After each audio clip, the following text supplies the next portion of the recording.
Muy buenas tardes. Una pregunta, un tema. Sandra, muy buenas tardes. Muchas gracias por estar aquí.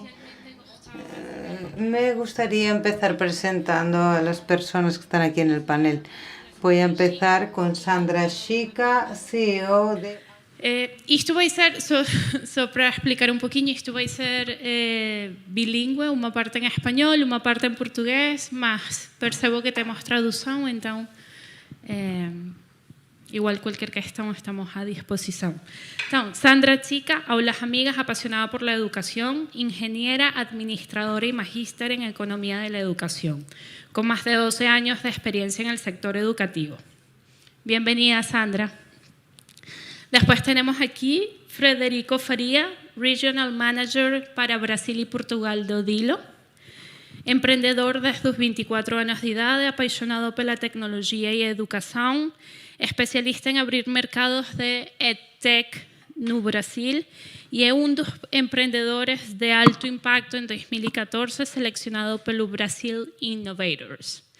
E depois temos aqui à minha esquerda o Nelson Pereira, diretor regional da JP e CAPA para América Latina e o Caribe, formado em marketing com pós-graduação em International Business e pai de um filho. Então, bem-vindos. Muito obrigado a todos. Muito obrigado, Virtual Educa, por nos ter convidado. É sempre um prazer estar nos eventos Virtual Educa. Temos vindo a acompanhar o Virtual Educa já há muitos anos e esperamos que esta parceria cada vez se torne mais forte. Da mesma forma, agradeço o convite e já tive a oportunidade de trocar experiências enriquecedoras aí nos últimos 2 dias.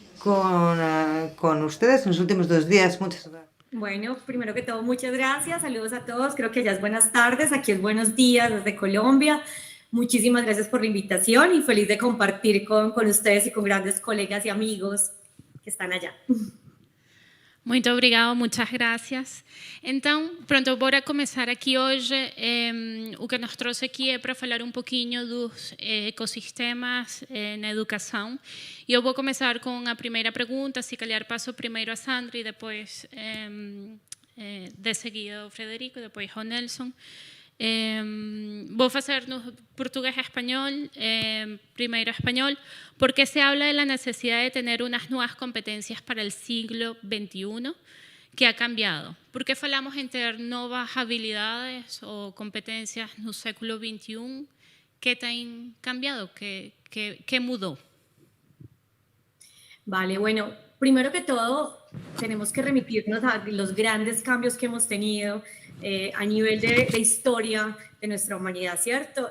No sé, podemos decir que a lo largo del recorrido del mundo hemos tenido grandes revoluciones, cada una de ellas marcadas por diferentes tecnologías. Si nos acordamos en el colegio, en nuestra época de pequeños, nos hablaban de la primera revolución industrial con la máquina de vapor, de la segunda con la electricidad, la tercera llegan los computadores, la internet, las .com, pero ahora nos están hablando de una cuarta revolución industrial marcada por tecnologías exponenciales.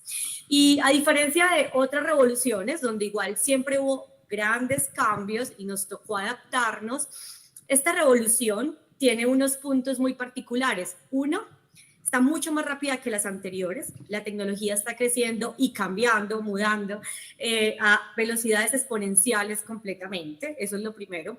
Lo segundo, se vino además con una pandemia, acabamos de salir, entre comillas, de un espacio de pandemia que aceleró ciertos procesos y nos cambió la manera de trabajar. Ahora trabajamos desde cualquier lugar del mundo.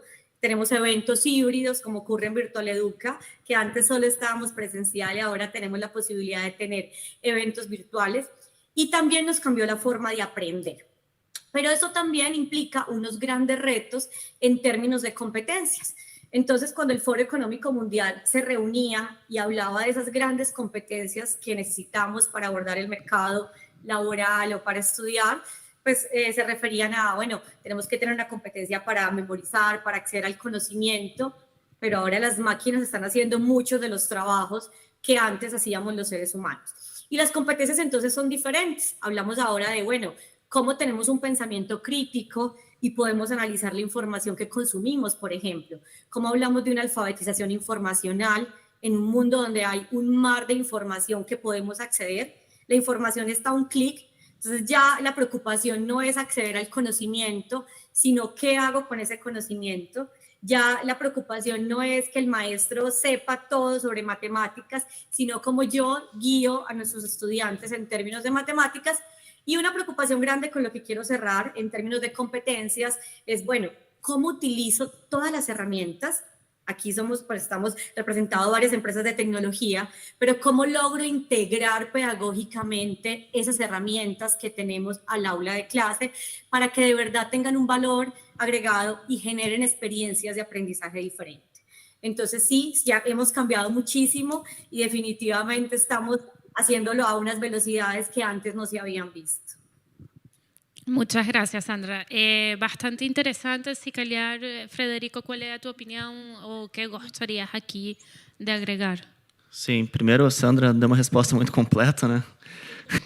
Bien, para empezar, la respuesta de Sandra ha sido muy completa, pero creo que lo principal es que los sistemas de enseñanza tienen que modernizarse.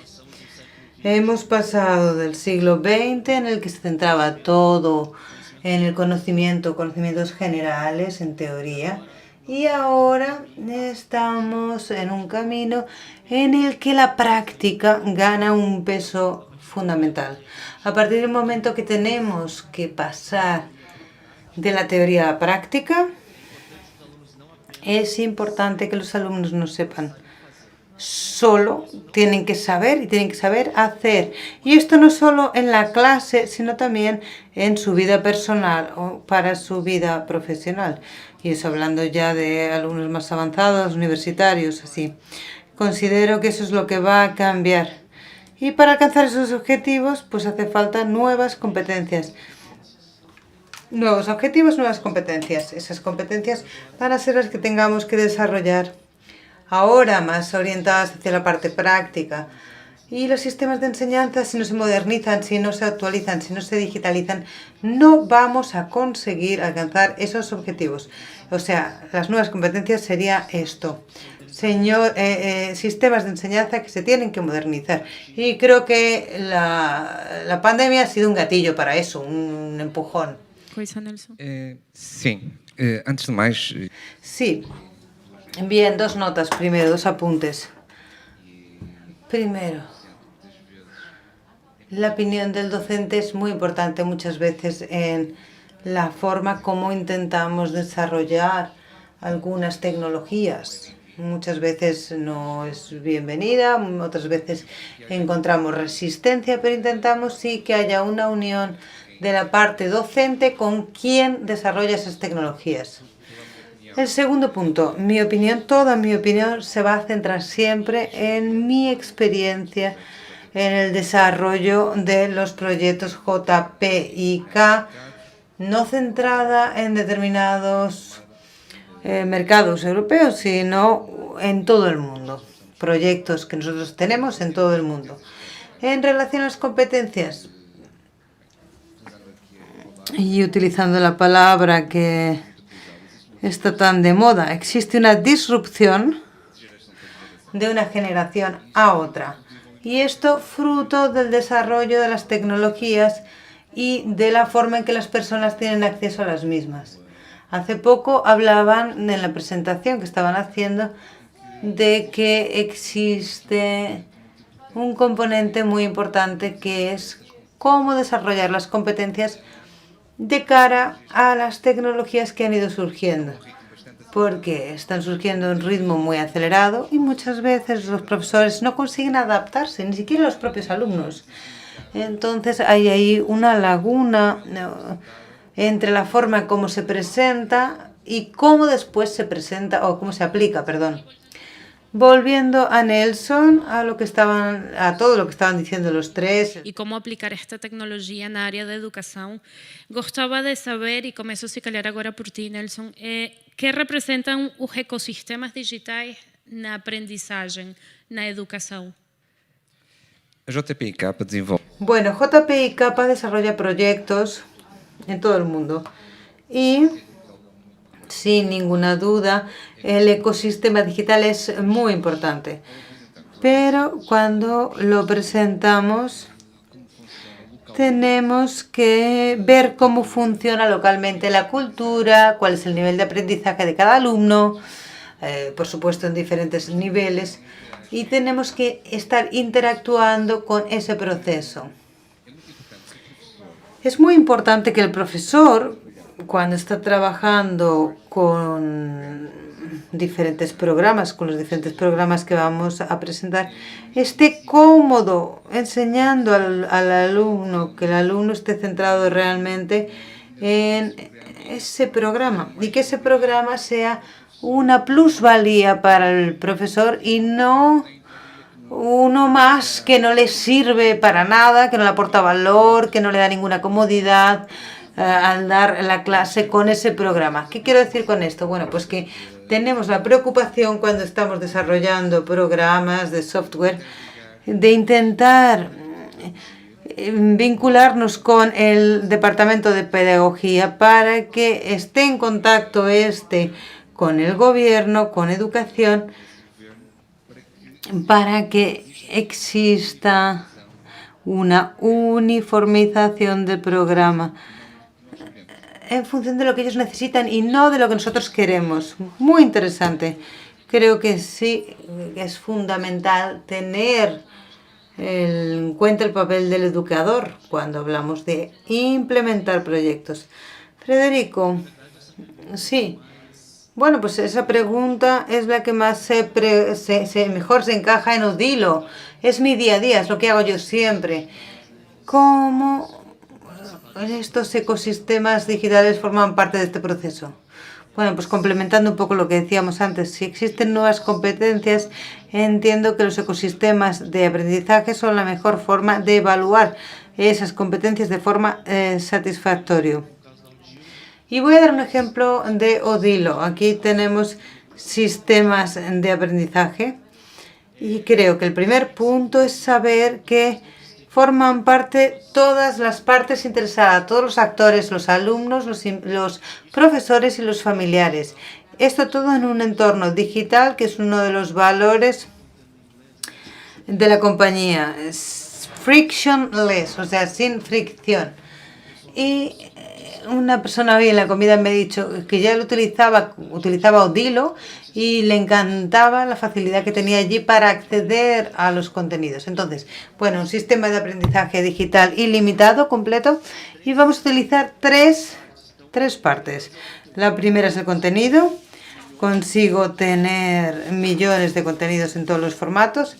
Puedo tener un iPod, puedo tener un libro, puedo tener un resumen de un libro, puedo tener un audiolibro o puedo tener un podcast, un vídeo, un curso, un PDF, todos los formatos, porque las personas aprenden de formas diferentes. Segundo, las mejores editoras del libro, puedo tener contenido de los mejores editoriales del mundo, también de alumnos, de profesores, etcétera, en todos los formatos. Y también, por último, contenido abierto. Contenido, insisto, licenciado por un lado, propio por otro y abierto por otro. Segundo, la tecnología. Ya que tengo todos los contenidos, necesito la tecnología para crear experiencias de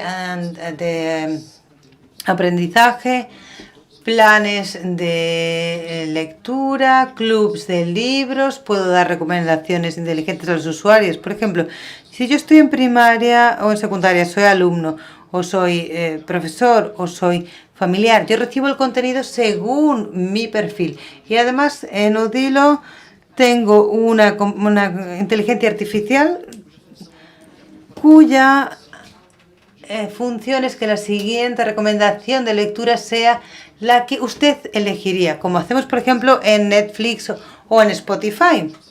Y el último servicio, bueno, pues sería una sugerencia. En Odilo lo hacemos. Nosotros hacemos estos servicios para buscar contenido, planes de aprendizaje que ayudamos a crear, ayudamos con campañas temáticas, traemos más contenido. Así tenemos un círculo virtuoso. Siempre digo que hay mucha gente que compra tecnología que piensa que con eso basta, que ya está resuelto. Hay gente que compra contenido pensando que ya está resuelto y nosotros hacemos un proyecto de 1, 2, 3, 5 años y nosotros tenemos todo esto. contenido, tecnologia e servicios añadidos. Sim, totalmente.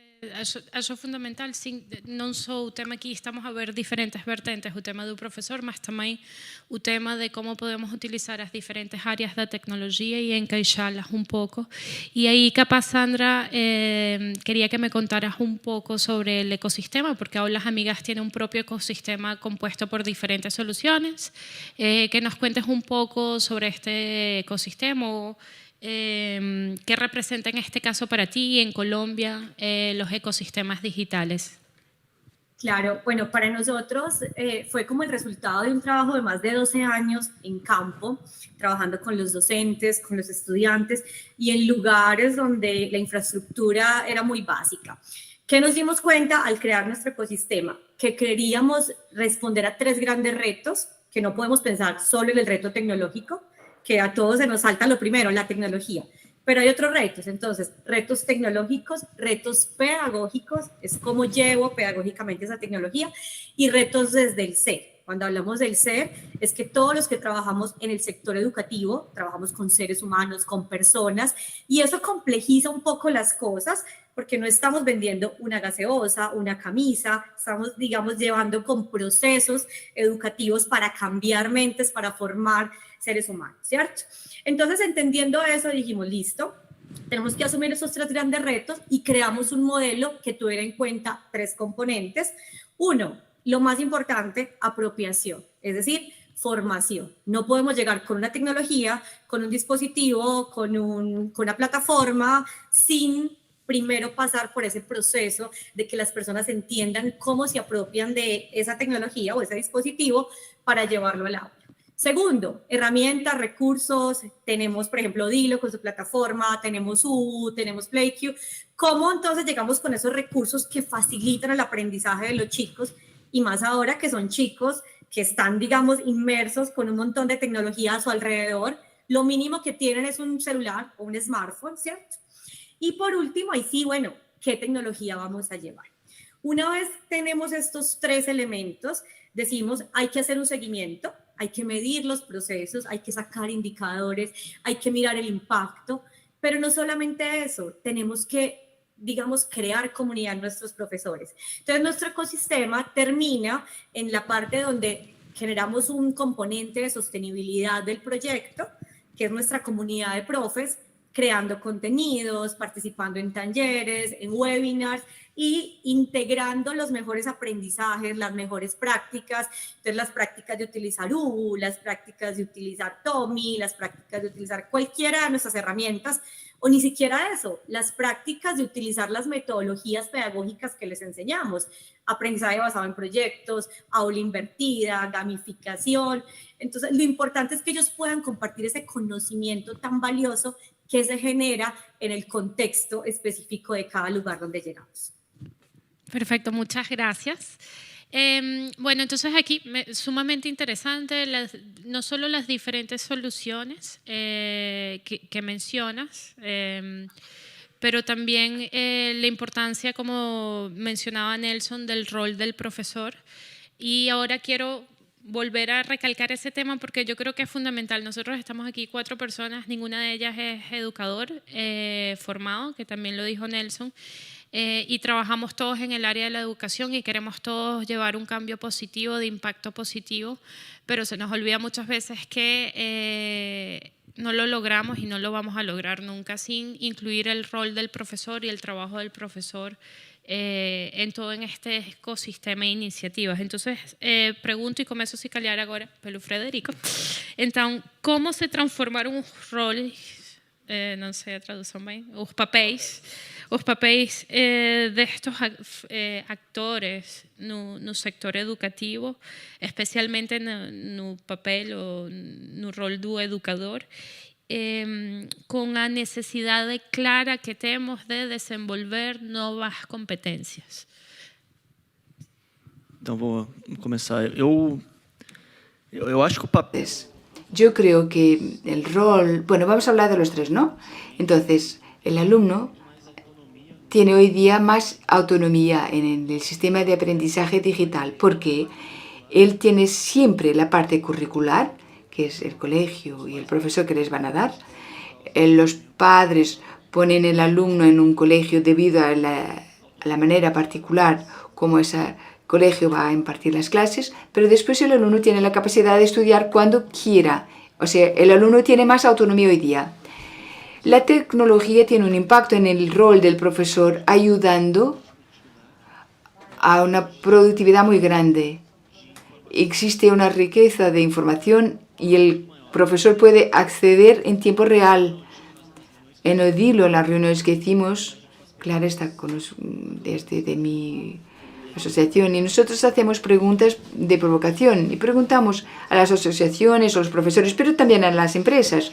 ¿Sabe cuál es el idioma que él prefiere aprender? ¿El formato de contenido que prefiere, audio, vídeo, ebook? ¿Sabe cuál es la hora del día donde ellos estudian más? Vemos su cara y entendemos que pues, es oro todo eso, la información que necesitan para tomar medidas. Y la tecnología entonces ayuda a los profesores a identificar las lagunas de aprendizaje de sus alumnos, pero también os ayuda a ver las tecnologías y hacer otras utilizaciones. Y la familia. Bueno, cuando yo era chico, mis padres tenían que ir a la escuela para saber qué estaba pasando. Pero hoy día la familia puede hacer el seguimiento del aprendizaje de sus niños en tiempo real, pues que tienen acceso a su hijo. Claro, sigue existiendo el canal abierto con el profesor, pero en todos momentos podemos involucrarlos. Yo no sé si el rol cambió. Yo creo que el rol ahora está amplificado y más facilitado. Gracias. No sé si nos quieres comentar un poquito qué sientes que ha cambiado en el papel en el sistema educativo, los diferentes roles, pero también especialmente en el papel del profesor con toda esta necesidad de desarrollar nuevas competencias. Claro que sí, Moni. Bueno, te cuento pues y les cuento a todos que desde aquí pues entendiendo ese nuevo rol del docente, entendiendo todas las herramientas que hay disponibles y entendiendo ese mundo de información que podemos acceder, entendemos que el docente, su rol es un rol de guía, de tutor, de motivador, de inspirador, porque realmente el conocimiento de nuevo está a un clic, está en cualquier parte. Entonces, lo que más ha cambiado es que el docente ya no es el dueño del conocimiento per se, el conocimiento lo tiene Google y todo el sistema .web que tenemos, pero el docente sí tiene un rol gigante en cómo guiar al estudiante en esa aprehensión del conocimiento. Pero es ahí donde tiene grandes retos, porque pues nuestros docentes, en la mayoría Colombia lo vive, son docentes que cuando pasaron por su universidad este tipo de cosas todavía no estaban tan impregnadas en su educación. Entonces, realmente la primera capacidad que tiene que desarrollar el docente es su capacidad de aprender a aprender y aprender a desaprender. Porque hay un montón de cosas que ya no nos sirven, debemos omitirlas y tenemos que adquirir nuevos aprendizajes, nuevas actitudes. Y no solamente eso, ahorita la tecnología, digamos, donde podemos llegar con ella, nos permite algo muy potente y es personalizar el aprendizaje y contextualizar el aprendizaje. Y el docente tiene que estar en esa capacidad, porque no es lo mismo lo que se aprende en Portugal, por ejemplo, lo que se aprende en España, lo que se aprende en Colombia, o en mi país lo que se aprende en Medellín, o lo que se aprende en una zona rural, ¿cierto? Entonces, digamos que el docente tiene que aprender a adaptarse, a ir con ese cambio tecnológico, aprender a aprender y hablar el lenguaje de los estudiantes. Es otra cosa importante. Los chicos de ahora, de nuevo, tienen tecnología por todas partes y el docente tiene que entender cómo puede hablarle ese lenguaje, pero para eso tiene que aprender primero él. Gracias, Sandra. Y hablando un poquito en esas necesidades y en las áreas rurales, etcétera, você tem feito a JP e CAPA tem feito um trabalho bastante importante também para facilitar o rol do professor, começando pelo inicial, né? Vocês obviamente têm hardware e software, mas começando já logo pelo hardware e também ajudando com o tema de conectividade, que é um tema de muitas realidades. ¿Cómo te has visto tú esta mudanza no rol y la implementación de este tipo de proyectos? Mónica, cuando desenvolvemos... Mónica, nosotros cuando desarrollamos proyectos es evidente que el hardware es muy importante, la infraestructura. Hacer que la parte del hardware funcione es muy importante, pero existe siempre una segunda pregunta. ¿Y los profesores? ¿Cuál es la formación que ellos tienen? ¿Tuvieron ya contacto con los ordenadores? Porque nosotros vivimos en realidades, pero hay algunos países que en el siglo XXI el profesor tiene por primera vez contacto con un ordenador. Esta es una realidad que a lo mejor en Europa no entendimos, pero existe. Y es necesario que este profesor, aparte la formación, tenga una motivación. ¿Por qué? Porque ya pasó en un país donde hicimos un proyecto bastante grande. Y yo fui a ese país y pregunté al profesor. El profesor tenía una pizarra interactiva, el ordenador, todo conectado a través de Internet. Yo pregunté al profesor, pero tienen los alumnos que tienen ordenadores, ¿cómo imparte la clase? Es muy fácil. Yo hablo y ellos escriben.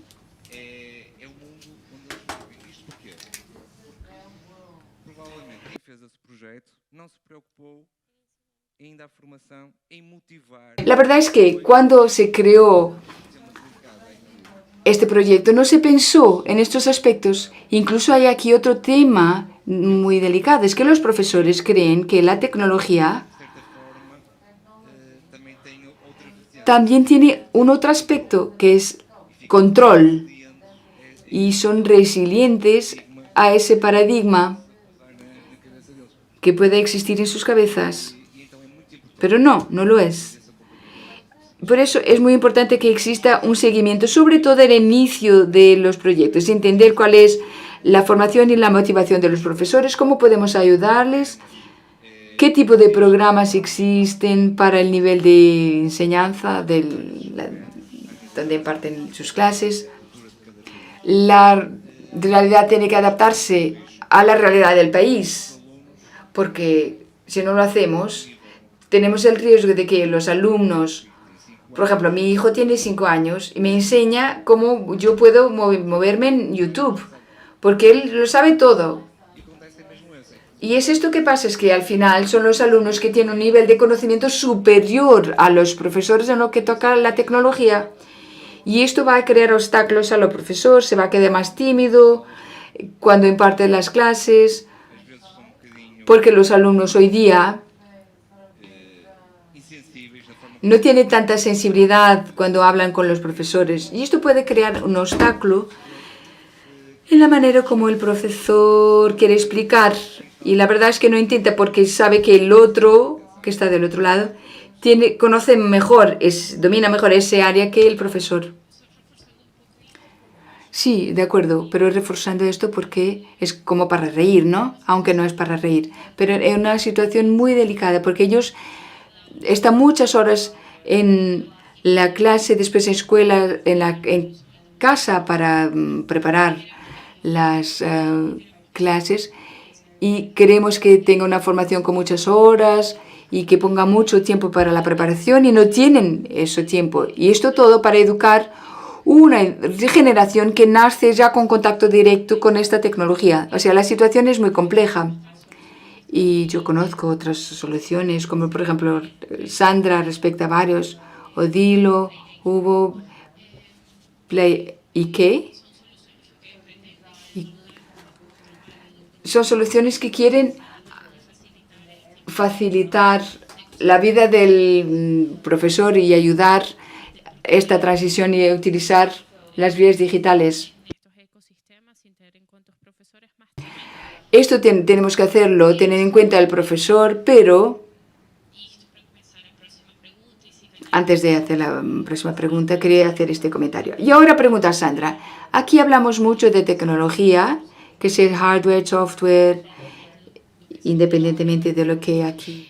E como isto é importante para para as competências futuras, eu diria que competências do agora, do já, mas também futuras, e como são necessárias mais acho que é importante incluir aqui o tema da cidadania, né? Porque não é tudo tecnologia. Então eu queria, Sandra, que me cuentes un poco cómo podemos aprovechar la tecnología. Y yo sé que soy un poco sospechosa porque nuestra propia solución es una de las cosas que más me gusta destacar, es cómo podemos usar la tecnología para ayudar a resolver problemas de comunidad, de sociedad, de ciudadanía. Bueno, claro que sí. Bueno, y como hablas tú, por ejemplo, partiendo de UU, trabaja cada una de sus lecciones pensando en los ODS, en los Objetivos de Desarrollo Sostenible, que es un gran compromiso que tenemos todos los países. ¿Qué pienso yo? Definitivamente la tecnología tiene muchas ventajas, entre ellas la personalización, los datos en tiempo real para tomar decisiones, pero además la capacidad, si la sabemos implementar, de generar análisis crítico, personas con un razonamiento crítico. Y es ahí donde esa tecnología debería poderse utilizar para generar capacidades en nuestros estudiantes, sean desde pequeños además, ¿cierto? Para ser ciudadanos que se pongan la camiseta para pensar, analizar, razonar y poder tomar esa información que les llegue. Por ejemplo, yo soy muy crítica, la verdad, a la hora de que pocos chicos se animan a ser parte de la política. La política es el lugar donde podemos cambiar las cosas. La política es el lugar donde podemos ejercer ciertos derechos y deberes ciudadanos y creo que la tecnología nos puede ayudar con eso. Debemos ser conscientes. Tú hablabas ahorita de las nuevas competencias y parte de esas competencias está aprender a ser ciudadanos responsables, con ciertos deberes que tenemos que cumplir y aprender a cómo reclamar nuestros derechos. Y nuestros derechos los podemos reclamar de muchas formas, no necesariamente por la vía de la violencia. Si desde pequeños se nos forma y entendemos cuáles son los mecanismos democráticos que tenemos para reclamar esos derechos, será más fácil que nuestros chicos piensen en cómo irse por ese mecanismo y no por los mecanismos de nuevo de la violencia. Entonces siento que hay una gran responsabilidad que tenemos las personas que trabajamos en educación, de unirnos, porque realmente no es las empresas por un lado, el gobierno por el otro, la academia. Generalmente tenemos la posibilidad, creo que en Colombia se ha avanzado mucho en eso, en desmitificar un poco el papel de la empresa privada, de que solamente quiere vender, no. La empresa privada tiene la capacidad de generar innovación para apoyar y para aportar a la educación. Entonces aquí ya hay una triada entre universidad o academia, empresa y Estado para todos aportar y entendemos que una de las grandes responsabilidades es formar ciudadanos competentes y críticos para el mundo. Gracias, Sandra. Sí, totalmente de acuerdo. Yo no sé, Frederico, si gustarías agregar algo que... Gostaria. Sí, voy a utilizar dos ejemplos de Portugal. Ecosistemas digitales y ciudadanía. Entonces vamos a imaginar que, conociendo bien la realidad de Brasil y Portugal, yo, incluso debido a la dimensión del mercado de Brasil, cuando el mercado se abrió en los años 90, avanzó muy rápidamente. 210 millones de habitantes, o sea, muchísimas oportunidades. Por ejemplo, un ecosistema para apoyar acá en Portugal, competencias digitales.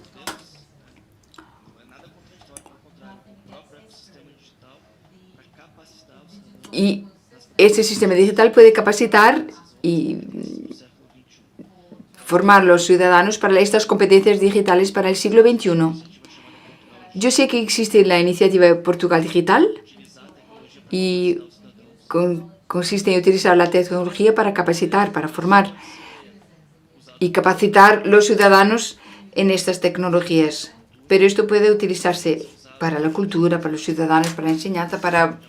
Vamos a ver, un ejemplo de América Latina, un país bilingüe. Entonces la ciudadanía también puede ofrecer más condiciones, cultura y conocimiento. Yo cuando hablo de Odilo siempre digo, si tenemos un problema, si el problema es capacitar a los profesores en competencias digitales, yo tengo la solución. Vamos a crear un sistema de aprendizaje para ayudar a solucionar ese problema. Si tu problema es que tus alumnos o tu población no habla inglés o no habla francés, mi solución es, yo le doy un ecosistema con título de calidad de experiencias que están ya organizadas y hechas a medida para que se pueda solucionar el problema. O sea, para cada problema podemos crear un ecosistema de aprendizaje que sea hecho a medida y que va a ayudar a solucionar el problema. Y eso sí va a ser la solución. Muy interesante. Gracias, Frederico. Y tendo em conta todos os anos da experiencia que a JPI Capa já tem, sobretudo em países em desenvolvimento, como consideras então que podemos utilizar a tecnologia? Além do que a Sandra falou e o meu colega. Bueno, me gustaría añadir un aspecto. Teniendo en cuenta las realidades de cada país, que tiene datos diferentes, es importante tener en cuenta un aspecto más, una ventaja que me gustaría añadir. Y yo estoy muy sensible cuando estoy en algunos mercados y algunos países y veo la desigualdad entre los niños y los profesores. Pero hay un punto fuerte, la igualdad en el aprendizaje a nivel mundial que ofrecen las tecnologías.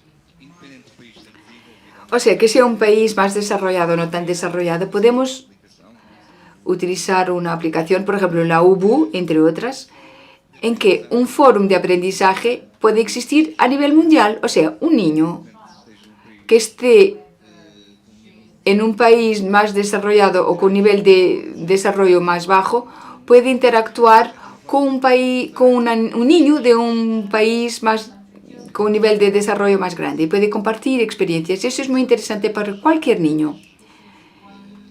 Y esta es una de las grandes herramientas de las aplicaciones que se pueden crear para uniformizar el aprendizaje a nivel global. Gracias. Pode ser uma boa frase para acabar, que é, sem dúvida, os ecossistemas digitais e a tecnologia o que trazem é a igualdade de oportunidades na educação e acho que isso é muito, muito lindo. Pronto. Eu não sei se alguém tem alguma questão na multidão. Ou se querem agregar alguma coisa ou se querem agregar algo para terminar.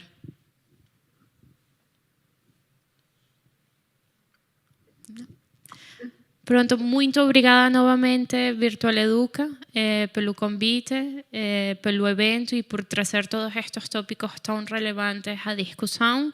Obrigada, gracias Sandra por tu participación, por juntarte y compartir tu experiencia. Gracias Frederico igual por compartir tu experiencia y Nelson, muchas gracias también. Obrigado. Obrigada. Obrigado a todos. Obrigada. Muchas gracias a todos. Feliz día.